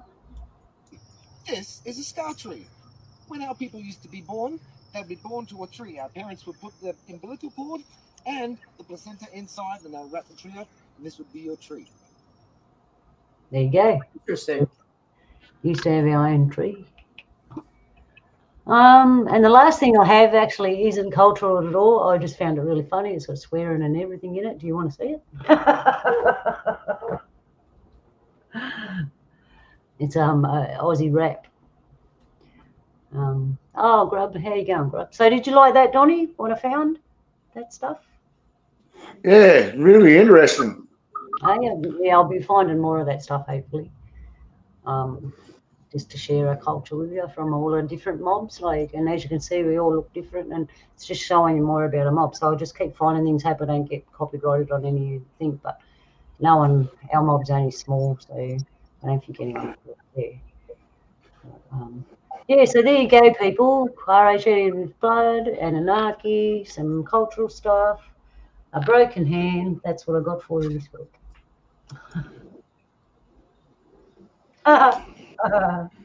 It's kind of scary because I can't paint, I can't weave. In my left hand, yeah. I've got to do something. And not to get too gnarly with it. Has your swelling gone down? A little bit, yeah. Because the other night when you were briefly catching up with me, I could see underneath your bandage, I could see your entire arm was bruised all the way down. Yeah, I don't want to look. So for what you did tonight, knowing that, you did a good job. Yeah, thanks. Yeah. Don't worry, Jules. She's only half harmless. Oh, the jokes have been flying. Yeah. And you're allowed to laugh because I laughed at first. It was hurting that. And I was brave. I actually rode home on my motorbike because I wasn't at home when I did it. And I had a small window to ride home before the maximum damage come out. And I did it. I was proud of myself. And I've only had, I haven't had much painkillers. I've been doing all right. And it's getting itchy now, so that's a good sign, isn't it? Isn't it good when it gets itchy? So, Rob's talking about touching trees and having visions. Yep, that happens. A tree will tell you. I'm going to put that up. Can I put that up? Yeah, go on. See, I'm going to put our fire back on. And we're just going to chill out for a bit before we go. Oh, hang on. Share this tab.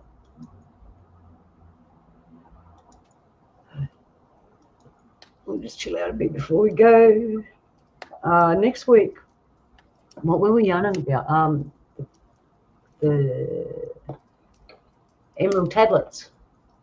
That's right. We might be the emerald tablets, you say? Oh, yeah, the emerald tablets. Is that go and tell me that's another thing that you're in? Nope, I've already done the emerald tablets. I have material. Oh, you beauty! Look, hey. Oh. You know, I never realized that the Freemasons have so much that they're associated with, and the emerald tablets is one of them. They've got a finger in every pie. Well, there you go. Jules is going to help us out again next week. And Donnie will be here because he's the one that asked about it. So there you are, Donnie. We had someone that knows all about it all the whole time. I got papers somewhere ages ago. There's some good. But I'll find some stuff, and yeah, we'll do it again. All right. So I mean the Emerald Tablet. Not to give everything away, but basically, it involves the 7 Hermetic principles, and one of the best ones of those principles is vibration. Good vibrations. Yep.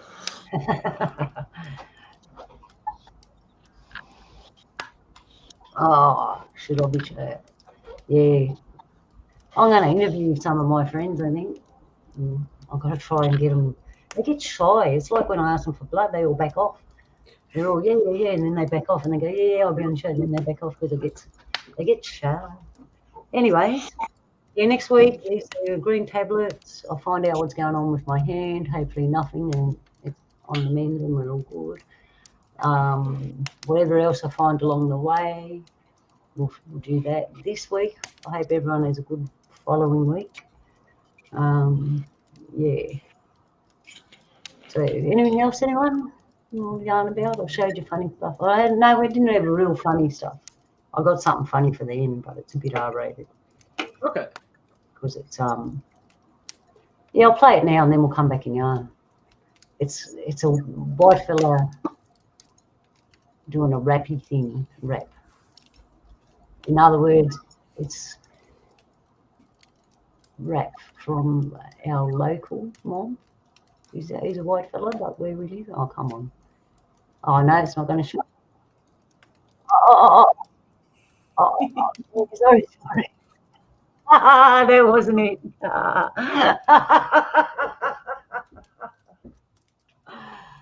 Okay, please. I haven't got it for you, people. That wasn't it. That wasn't it. No, it wasn't. Oh, that was unexpected. Was that funny, bud? Yeah, it was. Nah, that wasn't it. Oh, well, I don't know what happened to it. I must have got the wrong one. This guy did a deadly rap, man. I'm telling you. He was sitting by a fire. Oh, the aquarium. Maybe they're telling me to put water on, eh? Ooh, virtual aquarium. Yeah, Those they look are. like cichlids. Someone else is thinking. There you go. Maybe that was for you, Jules. The virtual aquarium. Yeah, it's on my mind. It's on my list of things to do. Is to do over here. Just get a camera and record feeding of the fish. Feeding of the fish. just literally put it up so we could all watch fish. The feeding of the fish. It sounds like a ceremony. I mean, I do like the fire, but there are times when I'm warm and a fire. It's like I need something cool to look at. Oh, well, here in Australia, we still put the fire on and sit around and have cold drinks. Hey, Johnny. Yeah. Oh, because there's something about the fire. Probably True. cook lunch. Yeah, you got to cook lunch on the fire. Like, I love like the I'm fire. onto the flame, the fire draws you in. Yeah, it does. It speaks. There's a little spirit of it in that fire. It's got gain energy. Nothing like a fire. Well, I don't know. I'm sort of out of stuff. I think when I fell over, since my hands like that, I've just stood there like a stunned mullet. Like, what do I do? And I try to do stuff and go, oh, I can't do that. And then I step back and I've got to come up with something. We were talking about Anunnaki, angels, demons. Yep. And I had a refresher during this week when I mentioned Aleister Crowley. It was 1904 or 1908 where he started taking that contact of that being seriously. And it was around 1946 when Parsons was doing, I don't remember the entity's name that Parsons was in contact with, but he came from Venus. So both of those actually happened before Roswell. So Crowley summoned up the Gray Parsons opened the portal even wider, left it open. 18 months later, Roswell happens. And then all these UFO sightings, and they all look the same, like the gray. So instead of pat the dog, it should be shut the door, shut the door. So that explains. So I mean, it just makes me think, because we were talking about the ancients, the Anunnaki coming from another place, coming from another. It seems now that the Anunnaki are from another dimension, and perhaps through that occulted knowledge, Crowley and some of his followers knew that and know how to operate that portal from there to here. And maybe they left it open so those beings could come in. Just a far out thought that I had. Yeah. The more I look into stuff like this, and the more kind of not all biblical take, but when I open my mind up and my thoughts to biblical concepts, it kind of does make sense of this whole riddle that we're all trying to fill out. I mean, it's almost like it's not meant to, but the Bible in later times, with all the chaos and turmoil going around, it's like that Bible it keeps coming up. It's like, take it for what it is. There's information in here, take it or leave it, but it validates something or it disproves something. So, I mean, I'm starting to see where angels could be demons. And the reason why they want our souls is because they're trapped. They need a meat suit to come into. They need a vehicle. They need a host. So that's where possession comes in. That's us. Yeah, they need a body, whether it's a robotic body or a body, Yeah. animal body, like yeah. They have my body, it slips in second gear. I'm sure a lot of us. They can borrow mine. Actually, I tried to give Because from what I remember of works, angels didn't have wings. They were just drawn that way to represent that they came from above. So if you have these things that are from another place that look different, are different, I mean, they kind of could be angel and demon. It's hard. That's where it gets kind of, no pun intended, but it gets kind of gray. I like that. That's funny. It does get kind of gray. Yeah, because you never know. Like I said, the Nephilim, the Anunnaki. Like, for one thing I know about life, the baddie always points at the good guy and says, "Easy, they're the baddie," and everyone believes them. Like, that happens. It's hard to say. Oh, you know what I found out? You know the white Jesus, the picture of the white Jesus that everybody knows? It's actually somebody's son, Borgia. Somebody Borgia. It's their picture of their son, the white Jesus. Yeah, that's who it is. There's actually a person that's not Jesus. Yeah, I'm getting ready to do my religion. The tie-up of religion is coming up next. And I've studied so much occult stuff, I feel dirty. Like I said, you need to go to the ocean and wash I need a good saging.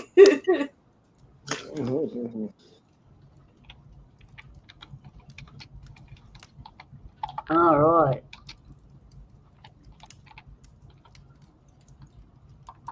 Yeah, it's getting that time here in Australia. Have a good feed. Oh, I can't spell right either. If my spelling's wrong, that's because it's my left hand. Yeah, almost got away, but today was Friday the 13th. Oh, yeah, yesterday was for us. I didn't break my hand on that day, so I was quite lucky. Yeah, yesterday was. I don't think it really matters. It's just a number on a date because today it's your turn, not ours. So how can it be, you know? Yeah, it was Friday the 13th, 1308, when all those Templars were supposedly taken care of. Yep. Hang on, I'll just clear my board here. Oh, yeah, that's better. Yeah, so, Donnie's got a story that something happened to him this week. It's the one, I'm sorry I forgot all about it. What happened to you this week, Donnie? How was your week? Hold on there, but I'll just get myself organised here. Oh, Yeah, it must that'd be a be good story if Donnie's got to get organized. got his story. Well, I went outside, what would be about 3 days ago, wouldn't it, Luna? Pardon me? It would be about 3 days ago. Anyway, I looked up into the sky there and I had seen this flash. Now, I thought to myself, wait a minute. I call it the Min Min light because I've got no other name for it. Some people might call it bloody UFO. Some people might call it the old spirits. But I gave him the nickname the Min Min because I haven't got any other thing for him. So I went back inside and I grabbed my torch. I went back out and I flashed him 3 times. So he flashed me 3 times, then he took off. And this was a matter of about 5 minutes. He's been visiting, this light has been visiting me for about 5, maybe 6 years now. And always comes around in the spring and summertime, not the winter time, just spring and summertime. And, at any rate, I was talking to my cousin this morning, and he reckons it's our ancestral spirit. So, but every time he turns up, something, a different event happens. So there could be another event coming. I don't know. Well, but definitely, some people might just say it's just a UFO. A lot of people might say, "Oh, it's a figment of imagination." But how come 5 of my Facebook friends spotted it at the same time? wow. When you say something's coming, do you mean in the sense of something supernatural or something chaotic? I don't know. Something could be good, something bad, could be in between. Could be good for one people, could be bad for other people. But usually when it does turn up, there's something changed it, something different. So I'm starting to put it down to be an ancestral spirit.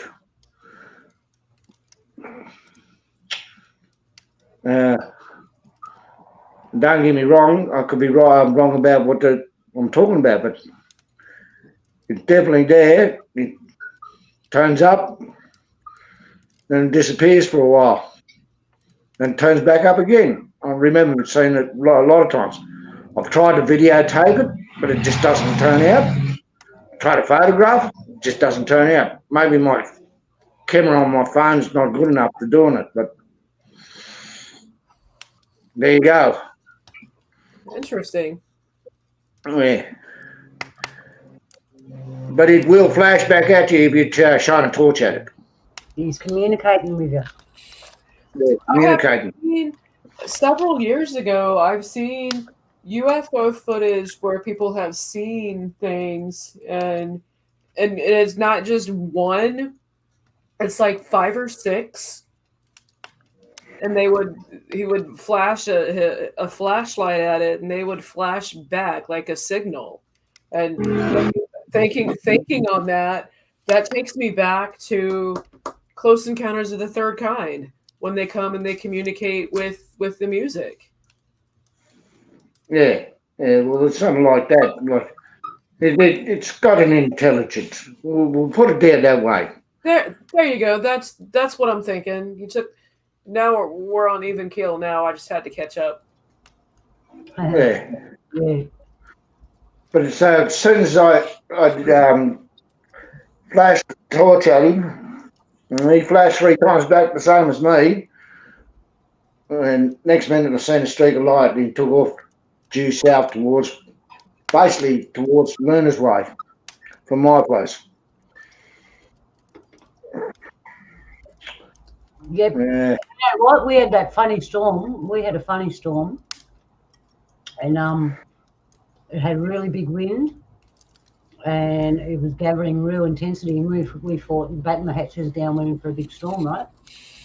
10 minutes, man. The wind calmed, full water fell, bang, and it just disappeared like something was flying over us. And I rang Donnie, and it came from him first. So it made me wonder, because some of the storms we get, I'll tell you this story. One night we had a storm, I'm sitting here, and upstairs said that's not a normal storm, you need to go out and have a look. And you don't run out in the middle of a storm, right? But I did. And as I looked up, the clouds opened up, and behind the clouds was a big craft. You could see the machinery. It was that close and hung down, and it was going in that direction. And in that direction, we got what is it out at Windsor? The airport, what is it? Oh, our aircraft thing.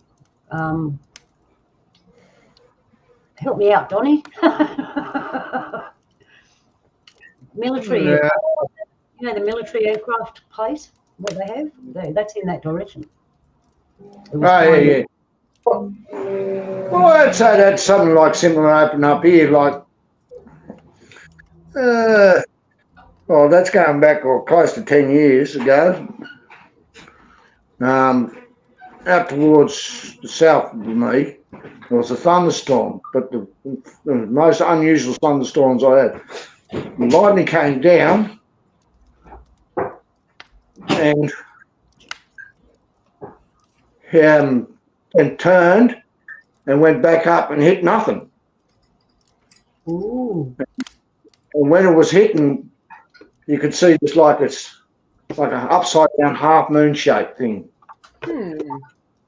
And next minute, at the same time that happened, a black plane flew towards it.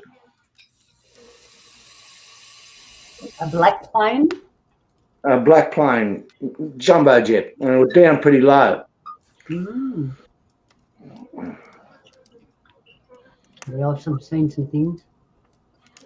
I remember one place called Doonside, which isn't far from here. I was getting off a train and I could hear an aeroplane in the background. And they told me to pay attention to that aeroplane. And then I can't even see it. What do you want me to pay attention for? I'm a real good student, right? Anyway, I'm walking along, and as I'm walking along, I'm walking up the street, and I looked up and I could see the aeroplane. And I'm looking, and what I saw at the tail of the aeroplane, it wasn't very high, were 3 silver balls spinning around behind the aeroplane. And I looked around to see if there was anyone around me so I could go whack them and go, can you see what I'm saying? Anyway, there was no one around me, and then I thought, oh, my phone. So I'm going through my bag, trying to pull my phone out. As I'm looking up, these 3 silver things moved away like they knew I was going to take a photo, and moved up to the bottom of the clouds. And I took the photo anyway, and when I got home, I changed the thing on it, so it was more like black and white instead of coloured, and you can see these round silver balls hiding up underneath the clouds. And I got a picture. I actually got a picture of it, and they were just showing me these things are there. And sometimes I take random pictures of the clouds, and you can see some in there. You can see lots of stuff, man. Stuff we don't even know about. Well, I'm sure we'll find out soon when the fucking alien invasion comes. Just remember, Dr. Verna von Braun warned us about that. Yes, she did. That's the last straw, people. That's when you've got to be the strongest. The last card will be the fake alien invasion. Now, take it from us, mob, here in Australia. When we've had all these creatures in our culture and all that, we'll tell you if they're real aliens or not. I've heard a lot of talk that they're actually our machines and our people that'll be pretending to be shit and our own people. That's what I've heard. Wouldn't surprise me. I don't know. Hopefully it won't happen at all, and Creator will intervene, and the mother will intervene. Mum and Dad will come and smack our asses and say, sorry, smack our butts and say, you're a bit naughty. Smack our butts and set us straight. Mm-hmm. That's always on the card. Anyways, we have nothing else to give you this week except for a fireside yarn. Of the I could give you a fireside yawn. No. So on that note, we might get going. I had to go off camera because I'm looking tired. Yeah, and I'm getting hungry. So yes, don't let me hold you from food. That's important. Just remember to eat by your blood type. Yeah, that's right. Check it out. Go back, have a look at what we showed you, and eat by your blood type, and just give it a try. You never know; it might actually make you feel more better than you feel now. Donnie, thanks for coming. Yes, it was good to catch up with you. No worries, Luna. Jules. All right. I hope you're back next week because we're doing the emerald tablets. Oh, yeah, I'll definitely be there on that one, eh? I want to know a bit more about that fella. Okay. And it's unusual for me to know what I'm doing before I do it. So I hope it's a good show. Jules, thank you as always. Everyone in the chat room, thank you for coming and hanging in. And you'll have more fun next week because you're doing most of the work. No. Well, there's the emerald tablet, and then there's the emerald tablets. Right. And there's a slight distinction. There you go. So I'm going to have to do my homework, aren't I? Yeah, Donnie, don't worry. You can sit back and we'll have everything ready for you. If you really want some fun with this, take the Hermes path. The Hermes path. Ooh. All right, on that note, we're going to leave you hanging till next week. We got some information there for you. All right. So everyone watching tomorrow or later on, thank you. I hope you enjoyed what we had. Everyone in the chat room, thank you. Love to you on this day. Love to everybody. See you next week. Creator loves you, remember that. And this is edition 1 of the Broken Hand edition. So I hope you enjoyed it. And we'll see you next week. I've got nothing for us to go out on except us yarning. So, all right. Yalu, everyone. You heard it. Yalu.